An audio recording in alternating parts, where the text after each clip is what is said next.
Ce réservoir était vraiment dans un état lamentable. Il y a aussi des problèmes au niveau du pompage qui ne va plus tenir des années. Et donc il fallait absolument le rénover. On a un réservoir ici de 1000 mètres cubes. On est sur un site stratégique très important. Il y a 8000 mètres cubes qui circulent par jour dans le réservoir, qui rentrent et qui sortent. 1000 mètres cubes, ça ne permettait pas de sécuriser l'approvisionnement en eau et d'avoir la marge de manœuvre suffisante en cas d'incident. Et donc, on a dû envisager une autre solution. On s'est dit, on va construire un nouveau, plus grand.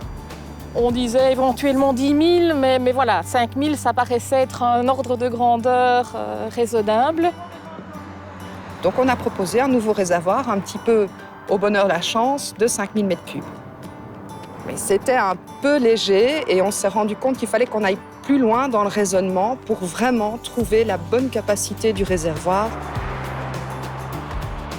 On avait été sensibilisés au bureau d'études sur la méthode de l'analyse de la valeur, qui est une méthode structurée et structurante pour réfléchir aux vrais besoins et proposer un outil adapté.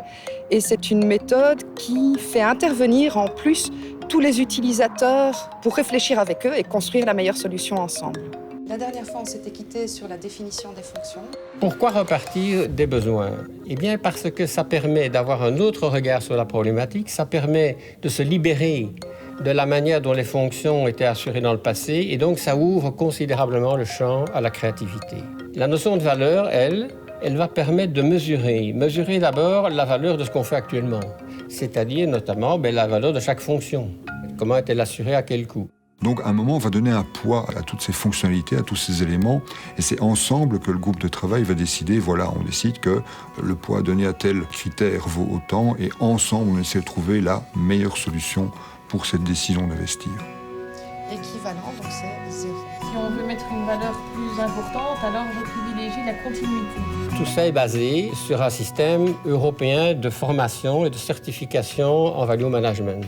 Ces formations, finalement, sont organisées de telle manière qu'elles s'alternent avec des périodes de mise en pratique sur le terrain. C'est une formation qui a débuté par une sensibilisation en 2013, puis par une application sur le projet de Péronne-les-Bages avec un coaching derrière. C'est très pragmatique, finalement, très relié avec la pratique concrète du terrain.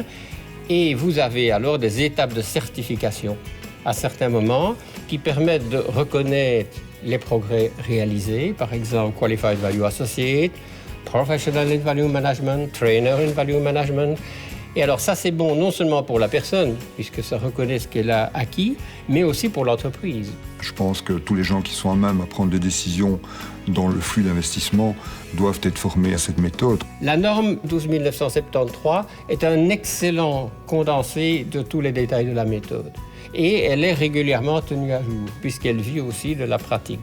Le fait de travailler en équipe avec tous les gens du terrain, ça nous a permis de se rendre compte qu'une cuve de 2000 mètres cubes était suffisante.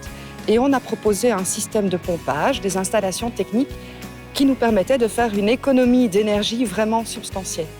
Je ne m'attendais absolument pas à un nouveau réservoir de 2000 mètres cubes à cet endroit-là. Financièrement parlant, c'est effectivement une solution qui est intéressante pour la SWDE, puisque ça va nous permettre d'économiser à peu près 2,1 millions sur 50 ans, et dont 25% sur le prix de la construction de l'ouvrage. Donc oui, effectivement, c'est une solution intéressante.